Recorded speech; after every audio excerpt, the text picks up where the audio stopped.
Estamos aqui no segundo episódio do Contra-Argumento e hoje eu tenho um convidado especial que é uma verdadeira enciclopédia de Itumbiara. Ele conhece, se não toda, quase toda a história de Santa Rita do Paranaíba. E coincidentemente o primeiro episódio foi com uma pessoa da minha família, minha prima, e o segundo episódio também é com uma pessoa da minha família, que ele é meu primo também. Então eu recebo aqui, nos nossos estudos, o Sidney Pereira de Almeida Neto. Sidney, é um prazer ter você aqui e fica à vontade. Eu fico muito tranquilo estar aqui com o Walter, né? A gente conhecido Valtinho, né? Muito obrigado pelo convite para a gente estar participando do Contra-Argumento, sendo a segunda pessoa a participar, né, do seu podcast. Então, a gente fica muito tranquilo em falar da história da nossa querida Santa Rita do Paranaíba, hoje Itumbiara, de contar toda a história, os episódios. A gente teve o privilégio de ter um acervo muito grande que a gente herdou, né, de família, do meu bisavô, do Major Militão Pereira de Almeida, do Major Rogério Pratos Cotrim e do Coronel Sidney Pereira de Almeida. Então a gente teve esse acervo que a gente também, através de várias pesquisas, a gente pesquisando no Instituto Histórico, em arquivo de museus da região, de Goiânia, Uberlândia, que tem um acervo riquíssimo da história de Itumbiara através da imprensa. Então a gente fica com uma tranquilidade em falar sobre a história de Itumbiara, o surgimento de Santa Rita do Paranaíba. Principalmente porque a sua família ela é envolvida diretamente na criação de Santa Rita do Paranaíba, né? Eu tive como o Major Militão Pereira de Almeida, que é meu bisavô, por parte do Coronel Sidney. Ele foi a primeira autoridade que administrou a cidade quando ela foi emancipada, que ela deixou de pertencer à cidade de Morrinhos. O Major Militão, como delegado geral, falava na época, do Porto do Arraiá de Santa Rita do Paranaíba. E o Major Rogério Pratos Cotrim também, que é meu bisavô, foi o primeiro juiz de Itumbiara e o primeiro farmacêutico estabelecido. Então a história começa por aí, eu vou falar para vocês um pouco da história do surgimento de Santa Rita do Paranaíba. Perfeito. Bom, eu quero deixar claro aqui algo antes do episódio iniciar realmente, que esse episódio vai ser um pouco diferente, porque eu não vou conduzir a conversa, porque o Sidney, na posição de historiador, ele que sabe tudo que vai acontecer aqui. Então ele vai conduzir essa entrevista, que não vai ser exatamente uma entrevista. O nosso objetivo, meu e do Sidney, é de criar um acervo digital da história da cidade, de Itumbiara, de Santa Rita do Paranaíba. Já que toda a informação é ele que detém, e então a gente vai aproveitar enquanto ele está aqui para criar essa informação e deixar ela resguardada, certo, Sidney? Para as próximas gerações. Isso é muito importante, eu agradeço a sua iniciativa de ter pensado nisso para o povo de Itumbiara, porque isso vai ser uma de grande valia. A gente tem 2 livros lançados da história de Itumbiara, escrito, né? Estamos no 3º livro, que a gente vai estar contando também a história de Itumbiara através da história do meu avô, do Coronel Sidney Pereira de Almeida. Dos 2 eu só tenho um, né? Você só me deu um de presente, né? Tá, fico te devendo o primeiro, que tá foi aqui, lançado, né? Em 97. Eu só ganhei um do Sidney, mas eu espero o segundo e o terceiro também. Esse é o mais recente, é que a gente fez um trabalho de uma pesquisa muito grande, onde a gente trabalhou uns 6, 7 anos, onde a gente fez questão de procurar mais fontes. Que às vezes a gente tinha algum comentário que a gente falava que a gente era tendencioso, a minha família, mas eu não tenho como fugir da minha família na história de Itumbiara. Então eu fiz questão de fazer uma pesquisa bem detalhada, onde a gente procurou contar a história, e naquela história que eu conto, eu procurei outros livros, que contam a mesma história e que tem a documentação. Então ficou um livro muito bem falado e bem documentado também, para que o povo conheça a história de Santa Rita do Paranaíba. Itumbiara tem pouco tempo, né? Na verdade, ela tem poucos anos, né? São 113? 16. 116, perdão. Então, eu acho que isso é pouco tempo. Mas desse pouco tempo, você viveu boa parte desses anos, Sidney. A sua família estava aqui, você estava aqui, então você sentiu na pele, você estava ali no dia a dia da cidade. Então eu imagino que só a sua experiência, só a sua família e tudo mais que você viveu sua vida até o momento, deve ser a maior fonte de informação que você tem a respeito da história de Tumbiara, eu acredito. Eu com 65 anos, né, convivi com meu avô, com o Coronel Sidney, que faleceu em 77. Eu morava na residência dele, né? Ele me contava muita história. Eu herdei um material, um acervo riquíssimo dele, jornais, documentos, um manuscrito que ele conta, que ele começou a contar a história de Tumbiara. Foi onde eu mais me incentivei a construir. Deu ver aquele livro, um livro da capa preta, um manuscrito escrito com a caneta dele, aquela caneta tinteiro. Então, eu vi a importância da gente contar a história, porque a gente lembra dele na loja comercial dele, na Marechal Deodoro. Chegava a época de escola, as escolas procuravam ele para ele contar um pouco da história. Eu vendo aquilo, a gente acabou se apaixonando por aquilo também, e eu também vendo os alunos, os professores me procurar com o falecimento do meu avô. Eu falei, por que não fazer um livro? Para a gente passar para todas as escolas, para quem se interessa, saber a história de Tumbiara. Então a gente não para, história é uma coisa muito linda, você não para de pesquisar, você não para, quando você descobre uma coisa, descobre outra, que aconteceu na cidade de Tumbiara. Então é um livro, é um documentário que sempre vai ser melhorado, que a gente vai, no dia a dia, nas pesquisas, a gente vai descobrindo várias coisas. Exato. E avisar o pessoal também que essa não é a única entrevista, essa é a primeira de uma série de entrevistas que não tem limitação, na verdade, de quantidade. Enquanto tiver história de Tumbiara para ser contado, você vai estar vindo aqui para repassar essa história para as pessoas e deixar isso aqui guardado. E a história de Tumbiara é muito rica e muito bonita. Quem puder acompanhar, onde eu convido a todos que acompanhem o podcast, que vai ser uma história muito rica e muito bonita. Tumbiara não é uma cidade importante para o estado de Goiás e para o Brasil, mas o começo da história de Tumbiara é muito bonita e muito rica, de muitas coisas que nem a capital do estado tinha e Tumbiara tinha. Interessante. É muito importante. Sidney, então fique à vontade para você começar de onde achar melhor. Eu vou começar pela origem de Tumbiara, 1824. E Tumbiara, eu vou falar Santa Rita do Paranaíba, porque eu fico mais à vontade com o nome, que eu vou começar a história como Santa Rita do Paranaíba, até chegar na cidade de Tumbiara. Afinal de contas, o início é Santa Rita do Paranaíba. Santa Rita do Paranaíba. Em 1824, um lugar pertencente à Vila Bela de Morrinhos.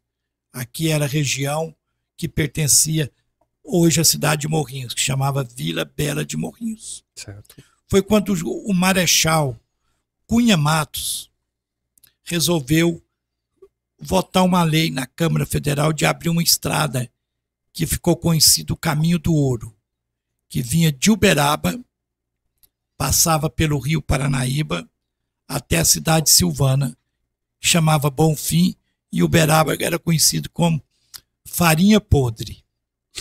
Por que Farinha Podre? Quando os bandeirantes vinham de São Paulo, deixava a farofa, a farinha, para quando eles voltassem do sertão, ter alimentos. Mas tinha época que eles atrasavam, perdia na mata.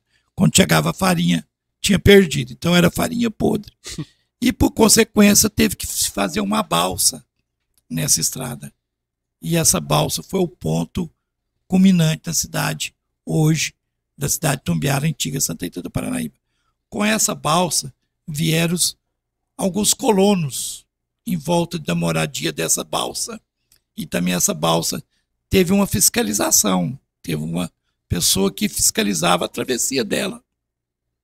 E com o surgimento dessa balsa, aconteceu que 2 irmãos da época, colonos, que moravam nessa região, o João Rodrigues e o Antônio Rodrigues.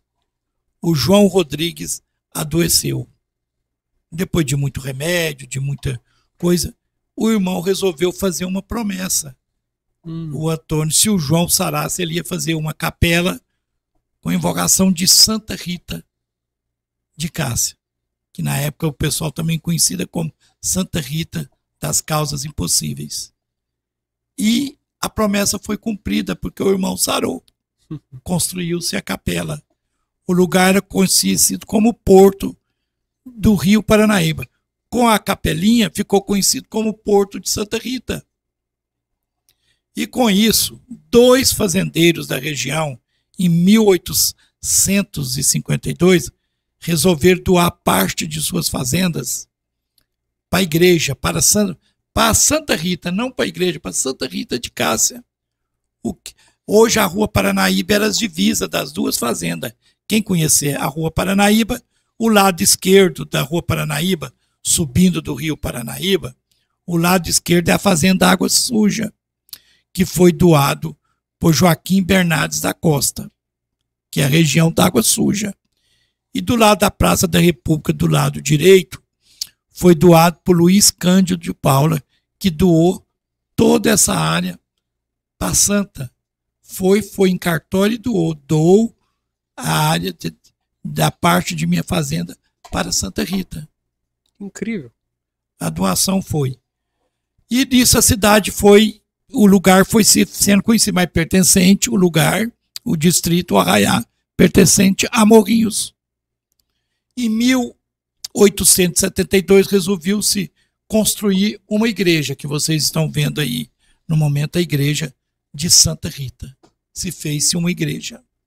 Aí o bispo da época, Dom Prudêncio, veio, abençoou a igreja, mandava um padre, de vez em quando, vir celebrar uma missa, o Felipe Fleury, que foi até, tomou conta do porto também, o padre tomou conta do porto também, até que nesse ponto da história, a cidade foi desenvolvendo. Foi quando, em 1900, o Major Militão Pereira de Almeida resolveu estabelecer, vir de mudança com a família para o porto, para o lugar conhecido como Porto de Santa Rita. Ele veio com sua família para dedicar ao comércio. Transferiu seu comércio de Tupaciguara, que chamava Abadia do Bom Sucesso, para a cidade para o lugar de Santa Rita, conhecido como Porto de Santa Rita, Arraiá de Santa Rita. E com a mudança, ele se construiu um comércio, e o Major Militão tinha, nesse momento, ele tinha 11 filhos. Nossa. Ficou viúvo com esses 11 filhos.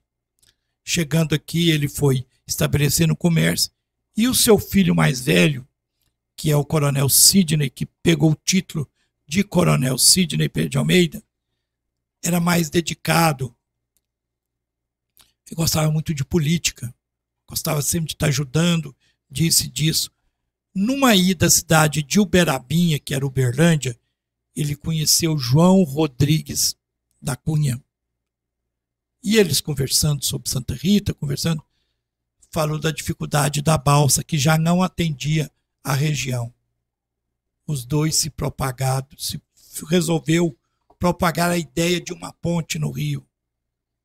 E essa ideia chegou ao Rio de Janeiro, a capital do Brasil. Eles mandando manifestações, cartas, pedidos ao presidente da época, Afonso Pena, Augusto Moreira Afonso Pena, que resolveu construir uma ponte no Rio Paranaíba. Isso a gente está no ano de 1900 ainda, né? Não, estamos em 1908. 1908. Tá. Eu já passei, aí já ficaram em 1908. Uhum. Então, conseguimos a ponte Afonso Pena. Um projeto muito grande, audacioso. A ponte Afonso Pena veio da Alemanha, de Hamburgo, veio de navio. De navio, ela foi transportada no trem de ferro em 200 caixotes. Vocês pensam na época, 200 caixotes, uma ponte daquele tamanho e toda desmontada. Não. Com a ponte veio José Mendes Diniz, o engenheiro responsável, e trouxe com ele 100 homens para montar a ponte Afonso Pena. Chegou em Santa Rita, montaram o canteiro de obras e ergueram a ponte Afonso Pena. Toda a ponte Afonso Pena, o resto do material, pedra tapiocanga, toda foi esculpida quadradas. Do pilar, né? Do pilar da ponte, toda esculpida. Tem uma foto aí, sabe, da construção original da ponte. Da ponte. Esse é o local novo já. Esse é o local de Furnas. Que o pilar que o Sidney está comentando anterior agora. A esse. Esse é o local, esse tem uma é o original, foto né? Sua aí que mostra ela mais... Aí, o pilar. Esses pilares são todos... Né? Pilares são todos de pedra tapiocanga da região do Santa Maria, onde pegou-se areia também. O cimento Acho que você comentou comigo que ele foi tombado, o pilar, porque ele está lá no mesmo lugar. Tá, o pilar também foi tombado, porque daqui a pouco eu vou te falar do tombamento histórico da ponte. Uhum. Aí a ponte foi construída e inaugurada em 15 de novembro de 1909, com grande festa. Imagina. Grande festa. Foram padrinhos, antigamente nomeavam os padrinhos da ponte. O senhor João Rodrigues da Cunha foi padrinho pro lado mineiro. Major Militão pelo lado goiano. Os discursos foram divididos, pessoal de Minas, e falou em nome do povo de Santa Rita, do Porto, já de lugar conhecido como Santa Rita. O coronel Cid fez o discurso. E quando a ponte foi liberada, passaram interruptamente 1000 boi para testar a ponte. Olha só. 1000 boi, interruptamente. E depois os 50 carros de boi. Meu Deus. E a ponte ficou.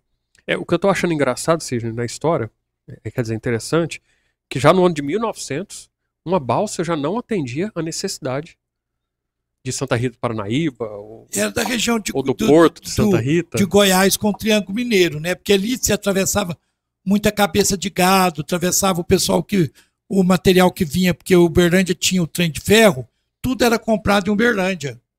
Para o estado de Goiás, que não era grande, mas tinha os lugares, né? Tinha capital, cidade de Goiás, tinha alguns lugares.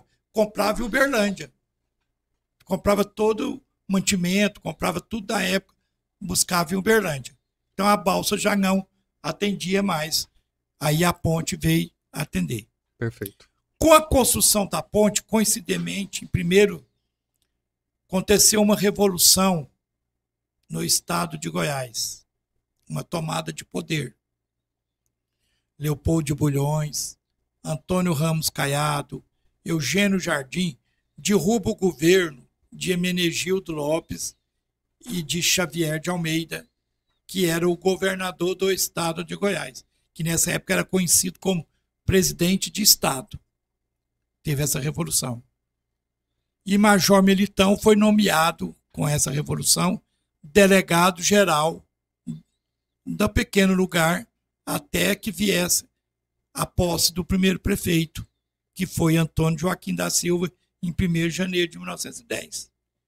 E o Major Militão se tornou um homem poderoso, já tinha um comércio bem estabelecido, porque o pessoal que vinha mais do norte de Goiás já não precisava de Uberlândia, porque tinha um grande atacado, que era a Casa Lealdade do Major Militão e do Coronel Sidney, onde eles compravam e já levavam o mantimento. E o Major Militão se tornou, nessa época, o maior pagador de impostos de arrecadação da região de Goiás. Uhum. E seu filho sempre dedicado mais às causas da cidade. Então o Coronel Cid resolveu assumir a parte política Perfeito. da cidade.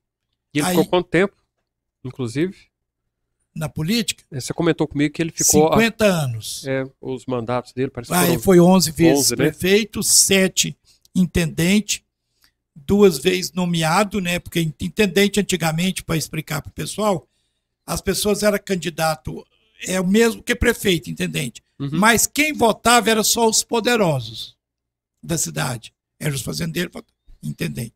E depois, com a Revolução de 30, ele foi interventor, que é nomeado pelo governo estadual por 2 mandatos.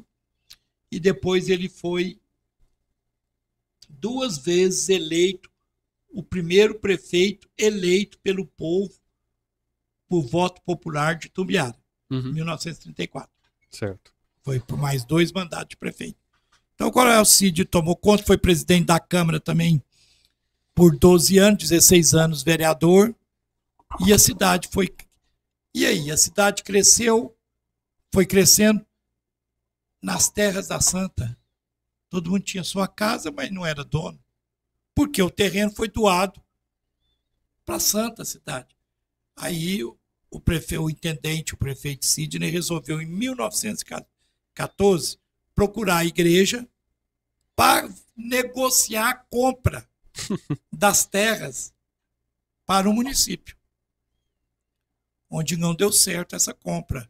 A igreja quis alugar o terreno. Olha só. Nessa época, fez um contrato com a igreja, que foi renovado de 10 em 10 anos. A prefeitura pagava o aluguel da cidade para a cúria episcopal da igreja, até que, em 1950, o prefeito Osmar Sampaio comprou todo o patrimônio definitivo da igreja. Você vê, de 1914 até 1950, a prefeitura pagava a igreja. Ô, Cid, só por curiosidade, você tem noção de quanto era esse aluguel? Só em proporção? 350 mil réis. Isso hoje seria mais ou menos quanto? Você tem uma ideia? Não tenho ideia. Porque 350 mil réis eu vou precisar de fazer muita pesquisa para descobrir quanto. Era muito dinheiro, mas pagava. Dividiu isso em parcelas e pagava tudo bem. Foram muitos anos de aluguel, hein? Aí ficou pagando até que comprou. Aí que surgiu, tem muito terreno hoje na cidade que você compra o foro, ainda tem terreno que é o que é o foro? É o dinheiro para compensar a prefeitura do gasto que teve. O foro. E esse foi o Osmar Sampaio. Com a construção da ponte, a ponte desenvolveu o local. Uma ponte majestosa. Por que a ponte, o centro da cidade, era no mesmo lugar? E a balsa chegava ali no começo da Rua Paranaíba, onde a procissão fluvial chega com as Nossa Senhora, ali que a balsa encosta. Por que a ponte ficou mais distante do centro da cidade? É porque o rio era todo cheio de cachoeiras. Ele era cheio de pedra, ele era encachoeirado. E lá foi o lugar mais plano, que a água era calma. Entendi. E a Avenida Afonso Pena era o caminho até ele, porque na época não tinha mão de obra, não tinha um maquinário para fazer uma avenida Beira-Rio, que foi feita hoje. Então, na época, você saía do centro, não era Santa Rita. Você saía do centro, pegava a Rua Padre Félix, pegava a Avenida Afonso Pena, virava a JK, que chamava Avenida Afonso Pena também, chegava do córrego, que hoje é a Calixto Jorge, era a Avenida Afonso Pena. E a Avenida Afonso Pena teve, na época, um debate muito grande. Por que fazer uma avenida tão larga de 30 metros? Mas era pensando no futuro. Porque vai que você faz uma entrada da cidade. E eu lembro dessa época da Avenida Afonso Pena, que a gente chegava lá no trevo da cidade e olhava para a cidade, você não conseguia sequer enxergar o asfalto da Avenida Afonso Pena, era só a copa de árvore que tomava conta. Foi isso mesmo. Eu lembro do início ao final dela era a copa, era a árvore do início ao final, e eram árvores gigantes que a copa ocupava toda a pista dos dois lados, inclusive. Isso mesmo. Então a Avenida Afonso Pena, com a ponte Afonso Pena, e nós viramos o quê? Um ponto de referência, porque era a entrada de Goiás. Com a ponte Afonso Pena, em 1916, chegou o primeiro carro. Olha só. 1916. O coronel Sidney foi e comprou um carro. Nunca soube, morreu com 94 anos, nunca dirigiu. Mas teve o primeiro carro. Com esse carro, e Itumbiara, o que aconteceu? Em 1918, nesse ponto da ponte Afonso Pena, em 1914, 15, construiu uma estrada. Fernando Ignaz Parim construiu uma estrada de Uberlândia até Itumbiara. E o pessoal começou a ir muito em Uberlândia fazer compras. O coronel convidou, está aí na foto, o amigo, o compadre Ronan Rodrigues, para lançar uma estrada de Itumbiara a Mineiros, passando por Rio Verde e Jataí. Pegou o Ford com o Zé Sabino e foram até a cidade de Rio Verde em estrada salineira em 1918. Gastou 5 dias para chegar em Rio Verde. Nossa. Lançou a Sul Goiana, que hoje é a 452. Ganhou a lei tem cópia da lei e tudo, que prova que eles ganharam a concessão por 30 anos de uso e gozo da estrada, para abertura da estrada. Que interessante. Em 1919, em 24 de julho, eles inauguraram a estrada. O engenheiro foi Belarmino Cruvinel, que foi até governador do estado. E o que eles pensaram com a construção da estrada? Levaria a estrada até esse local e o pessoal daquela região, que nem conhecia carro, que foi o primeiro carro que entrou em Rio Verde, a vir comprar em Santa Rita do Paranaíba. Eu vou voltar um pouquinho em 1909 para me contar a emancipação. Então veio a emancipação de Itumbiara, que foi em 15 de julho de 1909. Mais um decreto-lei para que fosse comemorado em 12 de outubro de 1909. Itumbiara passou a denominar Vila de Santa Rita do Paranaíba, que depois, em 1915, conseguiu o título, a categoria de cidade. 1915. Conseguiu o título de cidade, mas a emancipação foi em 1909. Então, Itumbiara deixou de pertencer a Morrinhos e ficou uma cidade independente. E em 1930, nós temos o episódio da Revolução de 30, ocupação da Ponte Afonso Pena. Pelas as forças que eram contra a Revolução, cercou a Ponte Afonso Pena para que o pessoal não adentrasse, que estava apoiando o Washington Luiz. E tinha em Itumbiara o pessoal que apoiava as ideias de Getúlio Vargas. E nesse ponto da história, o pessoal do Coronel Sidney Pereira estava apoiando as ideias de Getúlio Vargas. E a cidade de Itumbiara era dominada pelo prefeito, na época, Dr. Antônio Marques, que apoiava o Washington Luiz. Nesse ponto, mandou prender o Coronel Sidney, Adelino Lopes de Moura e Carlos Marques no calabouço da Ponte Afonso Pena, onde os três ficou presos por 4 dias. No calabouço da Ponte Afonso Pena? Onde o cabo de aço da ponte guardava o cabo de aço, eles ficaram lá dentro. Tinha uma portinha embaixo, você abria e a pessoa puseram eles lá. Isso era um calabouço improvisado, na verdade, né? Não era um calabouço.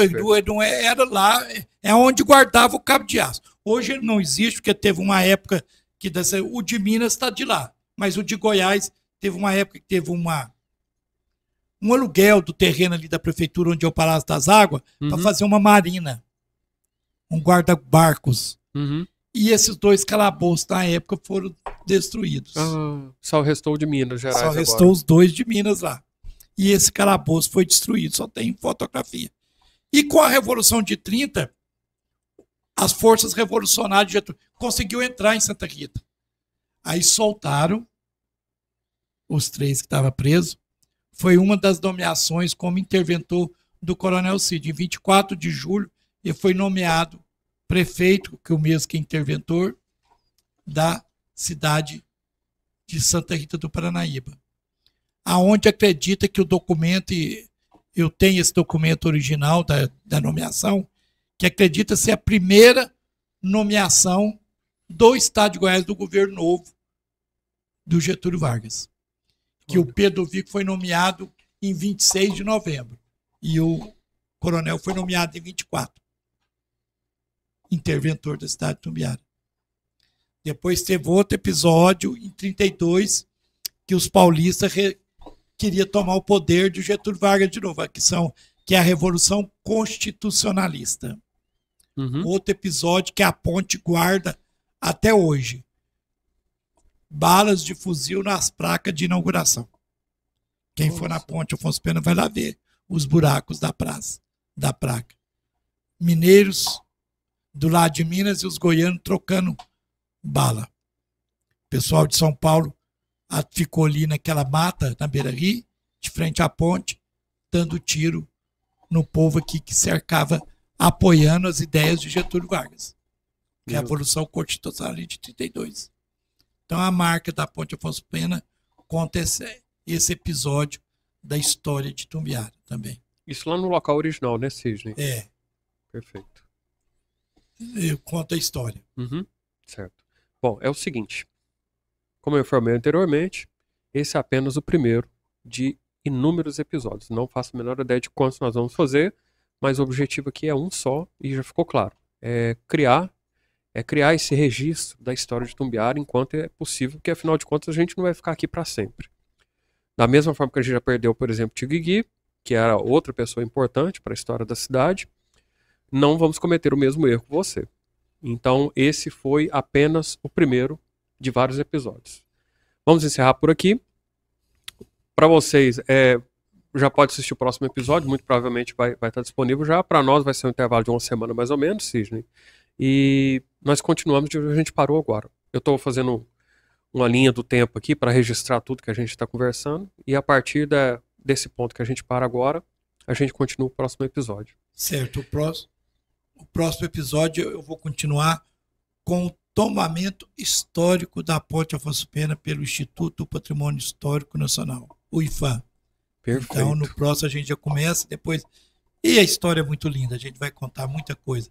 Mas para terminar a Ponte Afonso Pena, eu vou contar o tombamento da ponte. Lembrando que você parou em 1932, tá? Certinho. Pode Tá ficar bom, tranquilo. Então. Sidney, então, eu não vou te agradecer no momento, porque você vai voltar várias vezes, mas é claro que eu estou imensamente grato por você disponibilizar seu tempo para nós, para algo que eu considero tão importante para a cidade, para a população.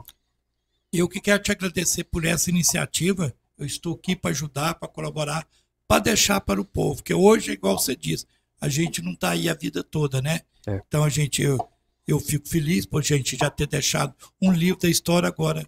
Com esse arquivo também vai ser muito rico para a história de Itumbiara. Meu muito obrigado. Perfeito, Sidney. Muito obrigado e até semana que vem. Obrigado para todos, tá? Até logo.